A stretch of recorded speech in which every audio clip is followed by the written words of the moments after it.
ഈ കഞ്ഞിയും ചമ്മന്തിയിൽ നിന്നും മടുത്തു. കുട്ടമാമൻ എന്നെ കൊടുത്തേക്കുന്നത് ഉപ്പുമായിരിക്കും. എന്നാ ഞങ്ങൾ അങ്ങോട്ട് നിൽക്കുന്നേ. എനിക്ക് കുട്ടമാമന്റെ പാത്രത്തിൽ മാത്രം മതി. എല്ലാരും ഇരുന്നോ?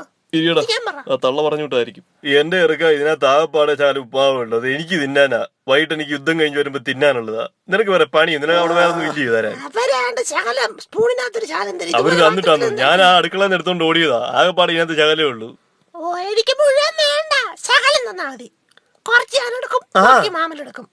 എന്റെ ഉപ്പാവത്തടെ കൈ വെട്ടി ഞാൻ ഉപ്പിലിട്ട് വെക്കും. ഞാൻ പറഞ്ഞേക്കാം, ചെറുതാണെന്ന് ഞാൻ നോക്കത്തില്ല കേട്ടോ.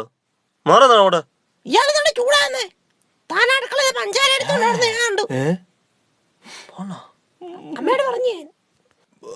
ഇങ്ങനെ പഞ്ചാര കൊണ്ടുവന്നപ്പോ തന്നെ എനിക്ക് നല്ല ഡൗട്ട് ഉണ്ടായിരുന്നു. ഈ കളർ കണ്ടില്ല.